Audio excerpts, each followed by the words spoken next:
Halo, selamat pagi teman-teman semua. Di video kali ini Yesika mau berbagi tentang tata cara klaim asuransi kesehatan. Berbicara tentang asuransi kesehatan berarti berbicara tentang ketika teman-teman masuk ke rumah sakit, entah itu rawat inap, rawat jalan, ataupun masuk ke UGD, unit gawat darurat. Nah, ada beberapa hal yang harus diperhatikan ketika teman-teman mau klaim asuransi kesehatan. Yang pertama, pastikan teman-teman memiliki produk asuransi kesehatan ya. Kalau dari Prudential, pastikan mempunyai entah itu kartu terang, kartu merah, ataupun kartu hitam. Oke. Yang kedua, pastikan juga polis teman-teman dalam keadaan enforce atau aktif, bukan dalam keadaan lapse. Makanya bayarlah premi tepat waktu supaya ketika terjadi resiko, polis dalam keadaan aktif ya teman-temannya, karena kita tidak tahu kapan resiko terjadi. Oke, yang ketiga, pastikan juga teman-teman polisnya sudah melewati masa tunggu ya.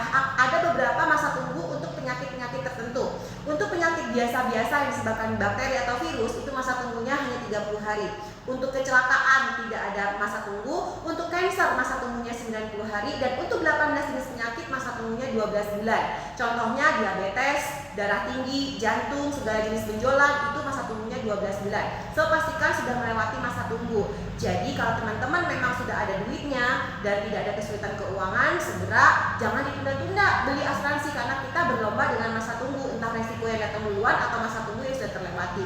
Oke, setelah memastikan 4 hal tersebut, ketika teman-teman masuk rumah sakit akan ditanya nih, mau pakai asuransi atau umum atau BPJS. Kalau teman-teman bilang pakai asuransi, maka teman-teman tinggal menyerahkan kartu yang teman-teman punya kepada admin. Kalau teman-teman tidak mempunyai kartu, teman-teman download PULSE, PULSE di Play Store. Di situ teman-teman bisa download e-card, electronic card dari Prudential, teman-teman ya.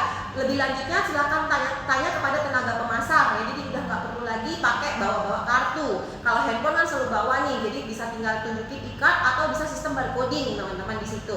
Oke, nah setelah itu Prudential rumah sakit akan cek-recek kepada Prudential, dan Prudential akan memberikan jaminan awal kalau tidak ada masalah, sudah melewati masa tunggu, polis aktif, maka Prudential akan memberikan jaminan awal nasabah masuk kamar dan semua biaya yang selama di rumah sakit itu akan di cover ya. Nah, setelah mau pulang, maka Prudential akan meminta pihak rumah sakit akan menyerahkan segala berkas-berkas dokumen, baik itu surat keterangan dokternya, diagnosa dokter, medicalnya, bukti-bukti medicalnya, hasil medicalnya kepada Prudential. Prudential menganalisa, dan kalau semua tidak ada masalah, Prudential akan langsung memberikan jaminan akhir ya. Jaminan akhirnya apakah itu di cover sesuai tagihan semua atau ada ekses atau kelebihan, tergantung dengan plan yang teman-teman memiliki, dan tergantung juga sama teman-teman ambil sesuai plan atau lebih dari plan. Oke, jadi pastikan teman-teman memiliki yang sudah sesuai tagihan ya. Jadi kita nggak pusing sama nombok-nombok. Oke, banyak yang nanya kalau pulang itu biasanya suka ada yang lama, ada yang cepat. Itu kenapa sih? Nah, itu biasanya karena ada berkas-berkas yang atau dokumen yang belum lengkap yang diserahkan kepada Prudential atau kepada perusahaan asuransi.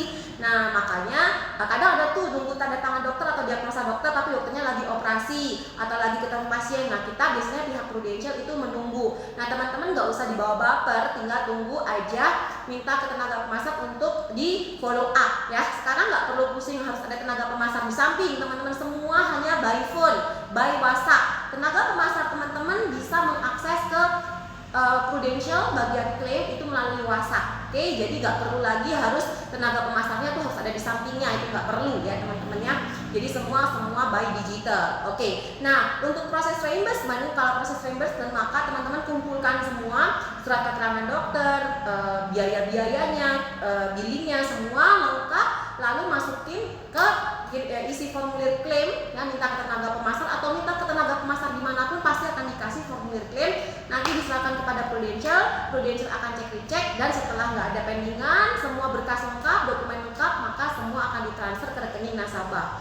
Itu untuk yang sistem reimburse dan cashless. Nah, sekarang kita bicara tentang kalau kecelakaan nih gimana. Kalau kecelakaan tunggal yang biasa, misalnya jatuh dari sepeda atau terpleset, itu paling diminta surat kronologis kejadian kecelakaannya di mana. Kalau berhubungan dengan orang lain, berhubungan dengan lalu lintas, maka akan diminta surat keterangan kepolisian.